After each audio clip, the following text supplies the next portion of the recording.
قرآن کے حوالے سے. تو قرآن اس کا جو سب سے مشہور نام یہی ہے کہ القرآن، کہ یہ سب سے زیادہ پڑھی جانے والی کتاب ہے. اس سے ہمیں یہ دعوت ملتی ہے کہ ہمیں سب سے زیادہ قرآن ہی کو پڑھنا چاہیے، اور جو پڑھنا ہے وہ سمجھنے کے لیے ہے، پھر سمجھنا ہے عمل کے لیے ہے. اور اللہ تعالیٰ نے بار بار اسی کی دعوت دی ہے کہ قرآن کو پڑھو، اس کو سمجھو، اس کے اوپر عمل کرو اور اسی کا ابلاغ کرو، اسی کی تبلیغ کرو. یہ قرآن کے حقوق ہے، اس کو پڑھنا، اس کو سمجھنا اور اس کے اوپر عمل کرنا اور اس کو آگے پہنچانا. یہ ہے پوری انسانیت کی، مسلمانوں کی بالعموم ذمہ داری اور علماء کی بالخصوص ذمہ داری، نبی پاک صلی اللہ علیہ وسلم کی بعثت کا یہی مقصد ہے. تو چونکہ قرآن یہ کتاب ہے، آپ سمجھتے ہوں گے کہ یہ کتاب کسی موضوع سے متعلق، کسی علم سے متعلق ہوتی ہے. فزکس کی کتابیں، اردو کی ادبی کتابیں، انگلش کی یا نحو کی، صرف کی. تو قرآن بھی کسی خاص عنوان سے متعلق کتاب ہے، کسی خاص فن یا کسی خاص علم یا کسی خاص برانچ آف نالج سے متعلق کوئی کتاب ہے. لیکن ایسی بات نہیں، باقی سارے علوم یا برانچز آف نالج قرآن سے ماخوذ ہیں، اور قرآن خود کسی برانچ سے متعلق نہیں ہے. اس کا جو دیواچہ ہے، قرآن کا جو دیواچہ ہے یا مقدمۃ الکتاب ہے، اس کو پڑھنے کے بعد ہمیں اندازہ ہوتا ہے کہ یہ قرآن کیا ہے. اس کا مقدمہ ہے سورۃ الفاتحہ. الفاتحہ یعنی مقدمہ، پریفیس، ابتدائی باتیں. یہ قرآن پاک کا مقدمہ ہے. اس میں جو باتیں ہیں وہ اس کا جو خلاصہ ہے وہ یہی ہے کہ قرآن ہمیں اللہ اور بندے کے درمیان ربط سکھاتا ہے. اللہ اور بندے کو آپس میں جوڑنے کا کام جو ہے وہ قرآن ہے.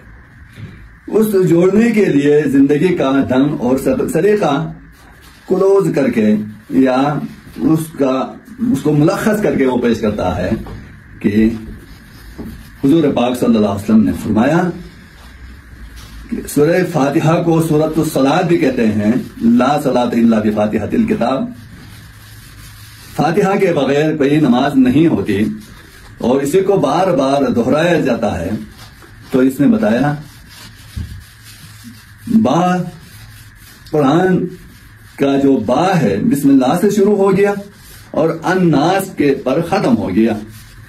تو بے اور سین کا ملانے سے یہی معلوم ہوا بے سین بس، یعنی القرآن کافی. قرآن بندے کے لیے کافی ہے، قرآن کافی ہے، قرآن ہمارے لیے بس ہے. باقی دنیا کی تمام چیزوں سے یہ قرآن ہمارے لیے کفایت کرتا ہے.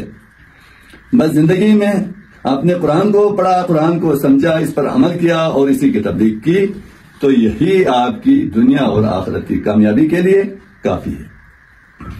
اب فرمایا قرآن کیسے کافی ہے. آپ کو زندگی کا طریقہ بتایا کہ اللہ کا نام لینے کے بعد اللہ کی حمد کے اوپر مشتمل آیات ہیں، اور حمد سے متعلق ان 3 آیات میں الحمدللہ رب العالمین الرحمن الرحیم مالک یوم الدین. اس حمد کا جو آغاز ہے، خدا کی حمد و ثنا اور ستائش، اس کی تمجید و تحمیل، اس کی تعظیم پر مشتمل جو الفاظ ہیں، وہ ابتدائی آفرینی سے لے کر قیامت تک، عالم ازل سے لے کر عالم ابد تک سب کے اوپر حاوی ہے. اللہ تعالیٰ خود فرماتے ہیں کہ جب کائنات کی کوئی چیز نہیں تھی تو میں خود اپنی ثنا خود کرتا تھا. تو ساری تعریفیں اللہ کے لیے. وہ رحمان ہے، وہ رحیم ہے، اور روز جزا کا مالک ہے. تو الحمدللہ رب بالعالمین، یہ اس کا تعلق عالم ازل سے ہوتا ہے، اور مالک یوم الدین اس کا تعلق روز ابد سے ہے. تو آپ کو خدا کی تمجید، خدا کی تحمید، خدا کی تکبیر، خدا کی ثنا کا تعلق پیدا کیا آپ کے لیے. پھر فرمایا ایاک نعبد و ایاک نستعین.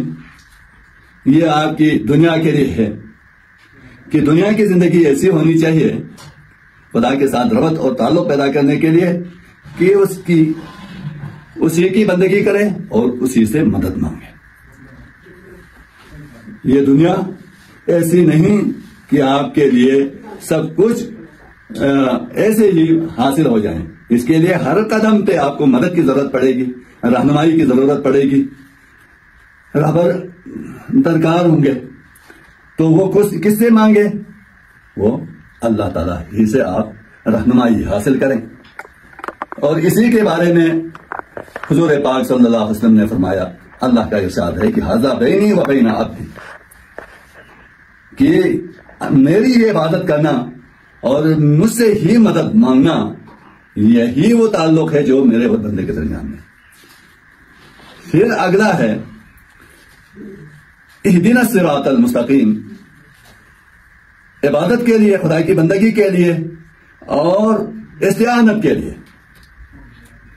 خدا کی رہنمائی درکار ہے، اس کی ضرورت ہے. دنیا میں جو لوگ گمراہ ہوئے، راستے سے بھٹک گئے، وہ اپنی ذہنی اختراعی عبادتوں اور ذہنی اختراعی مستعان منہم، انہی ذہنی استعانت، ذہنی عبادتوں کی وجہ سے لوگ گمراہ ہوئے ہیں. تو اس گمراہی سے بچنے کے لیے دنیا میں زرتش ہیں، ہندو مت ہزم ہیں، بدھ مت ہیں، یہود ہیں، نصارہ ہیں. تو یہ سب راہ راست سے جو بھٹک گئے ہیں وہ اس لیے کہ انہوں نے جو خدا کی جو تلاش شروع کی، حقیقت تک پہنچنے کی جو کوششیں کی، وہ خدا کی رہنمائی کے بغیر تھی، اس لیے وہ راستے سے بھٹک گئے. اس لیے فرمایا کہ ہمیں چاہیے اے اللہ تیری مدد کی ضرورت ہے، تیری طرف سے ہدایت آ جائے، ہدایت، اللہ کی ہدایت. پھر اس چیز کے لیے بتایا کہ ہدایت یافتہ ہونے کے لیے ضروری ہے کہ ہدایت کوئی مجسم شکل میں، ہیومن ریسورس کی شکل میں، یا خدا تعالیٰ کی طرف سے ایک روحانی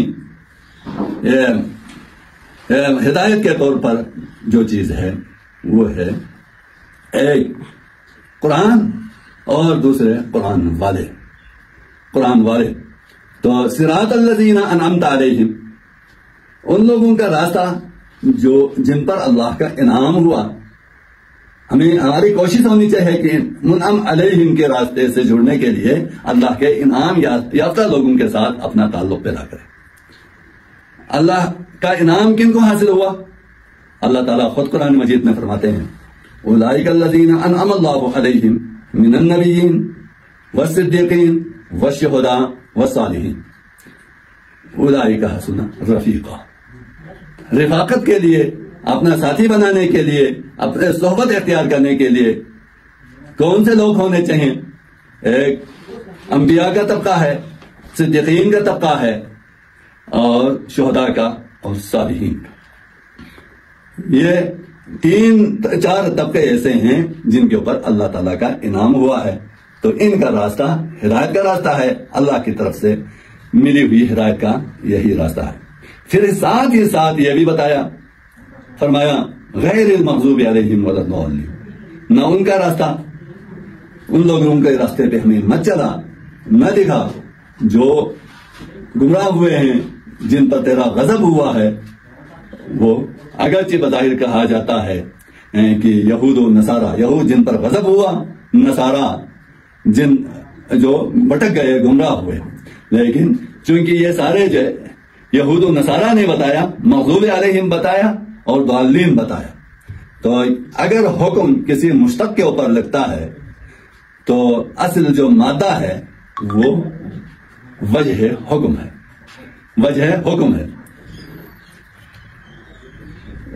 وہ کہتے ہیں کہ مغضوب علیہم یہود کا راستے کیوں نہ دکھائے؟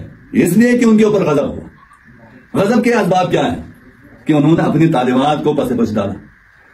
گمراہ کیوں ہوئے نصارہ؟ کہ ان کی ضلالت کی وجہ سے ہم اللہ سے کی پناہ مانگتے ہیں کہ ہمیں عیسائیوں کے راستے سے بچائے. تو اس سے پناہ مانگنے کی اصل وجہ یہ ہے کہ ان کی گمراہی ہے. تو ہم نے ہدایت مانگی اللہ تعالیٰ سے، تو اللہ تعالیٰ نے فرمایا ذالک الکتاب لا ریب فیہ. جیسے یہ مقدمہ ختم ہوا، پریفیس ختم ہوا، اللہ تعالیٰ نے سورہ بقرہ شروع فرمایا اور بتایا کہ یہی کتاب ہے جو کہ تقویٰ والوں کے لیے. تقویٰ والے کون ہیں؟ جو ضلالت اور غضب کے راستے سے بچتے ہیں اور منعم علیہم کے راستے پر چلتے ہیں، یہی متقین ہیں. اور یہی لوگ ہیں جو اس کتاب کے اوپر، اس سے پہلے والی کتابوں کے اوپر، قیامت کے اوپر، رسول کے اوپر، آخرت کے اوپر ایمان رکھتے ہیں، یقین رکھتے ہیں. اور یہی لوگ اولئک علیہم ھدی من ربہم واولئک ھم المفلحون. یہ اللہ تعالیٰ نے سرٹیفکیٹ دے دیا کہ یہی لوگ ہدایت پر ہیں اور یہی لوگ فلاح پانے والے ہیں، دنیا میں بھی آخرت میں بھی. تو یہ کتاب ہمارے لیے دنیا اور آخرت دونوں میں کامیابی کی ضمانت دیتی ہے. تو ہمیں چاہیے کہ ہم اس کتاب کو جیسے اللہ تعالیٰ نے نازل فرمایا ہے اس کو مینوان اسی کے اوپر ہم عمل کریں کہ یہ قرآن کیا ہے؟ ہمارے لیے ہدایت ہے، رہنمائی ہے، یہ نور ہے اور یہ نجات ہے. لمن تبعہ، جو اس کی اتباع کرتا ہے اس کے لیے نجات کا سامان ہے، اور جو اس کو تمسک کرتا ہے اس کی کامیابی کی یہ کتاب ضامن ہے. تو اس کتاب کے بارے میں ہمیں یہ ایمان ہونا چاہیے کہ اللہ تعالیٰ کا جتنا کلام ہے، تورات کی شکل میں، زبور کی شکل میں، انجیل یا جتنے صحیفے اترے، سب کے سب کیا ہے؟ کلام اللہ، اللہ کا کلام ہے. لیکن القرآن امتاز علی سائر الکتب باللفظ والمعنی. قرآن کو امتیاز حاصل ہے تمام صحائف کے اوپر، تمام کتب سماوی کے اوپر. اس کو فوقیت، اس کو امتیاز حاصل ہے الفاظ کے لحاظ سے بھی اور معنی کے لحاظ سے بھی. الفاظ کے لحاظ سے بھی، معنی کے لحاظ سے بھی اس کو امتیاز حاصل ہے. اور خدا کا کلام جو قرآن ہے یہ ازلی ہے، قدیم ہے. ازلی سے قدیم ہونے کا مطلب یہ ہے، اگرچہ یہ بحث کلامی بحث ہے لیکن اس کے مفہوم کو ہمیں سمجھ کے اس کے بارے میں یہ یقین رکھنا ہے کہ اس کائنات سے پہلے بھی، کائنات کی تخلیق سے پہلے بھی، اس کی تنزیل سے پہلے بھی، دنیا بننے سے پہلے بھی یہ قرآن ایسا ہی لوح محفوظ میں یا خدا کی ذات کے ساتھ اس کا قیام تھا، اس کا تعلق تھا. جس طرح ایک ذات کے ساتھ اس کا کلام اس کی ذات کے ساتھ متعلق ہوتا ہے، اسی طرح یہ قرآن جو ہے خدا کی ذات کے ساتھ وابستہ، اس کے ساتھ متعلق خدا کا کلام ہے. پھر اللہ تعالیٰ نے آپ صلی اللہ علیہ وسلم کے قلب مطہر پر جبریل نے اتارا. اس میں کسی طرح کا کوئی رد و بدل، تغیر و تبدل کا کوئی شائبہ نہیں ہوا. ہمیں سمجھنا ہے کہ قرآن کے شروع سے لے کر آخر تک 114 صورتیں ہیں. پہلی صورت یہ کسی پارے میں شامل نہیں ہے، یہ صرف مقدمۃ الکتاب کے طور پر، پریفیس کے طور پر ہے، قرآن کا خلاصہ پیش کیا ہے. پھر اس کے بعد سورہ بقرہ سے اس کے بارے شروع ہو جاتے ہیں.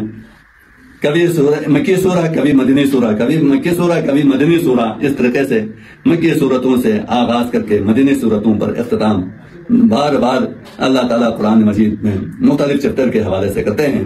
تو ایک ایک صورت کے بارے میں اس کا ایک بیک گراؤنڈ ہوتا ہے، اس کا پس منظر ہے، پیش منظر ہے، پھر اس کے اپنے الفاظ ہوتے ہیں.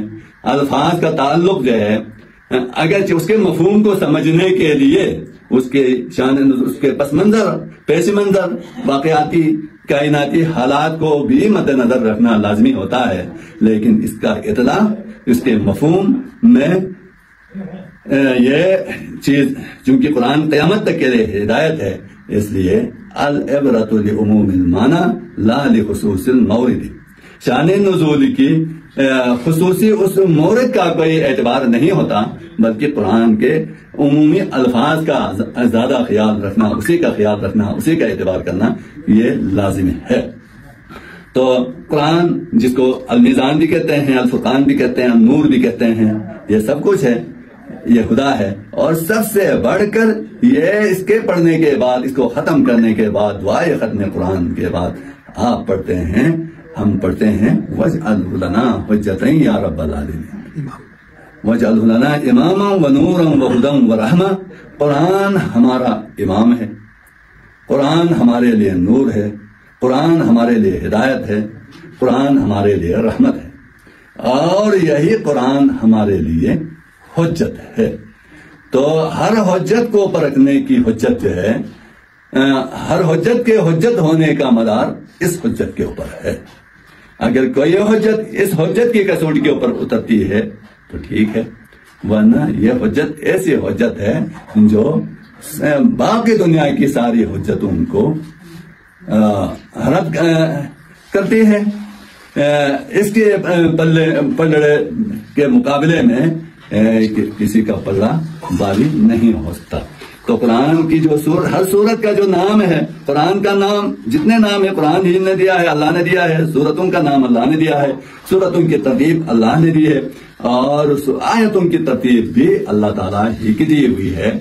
اس لیے ہمیں ہمارا یہ ایمان ہے، ایمان ہونا بھی چاہیے کہ قرآن اے ٹو زیڈ جس انداز سے مسلمانوں کے ہاتھوں میں ہے، وہی من و ان اسی انداز سے، اسی ترتیب کے ساتھ، انہی الفاظ کی ترتیب، آیتوں کی ترتیب، سورتوں کی ترتیب اسی ترتیب کے ساتھ لوح محفوظ میں ہے، اور اسی ترتیب کے ساتھ خزانہ علم الہی میں موجود ہے، اور یہی قیامت تک رہے گا، اور یہی ہمارے لیے حجت ہے.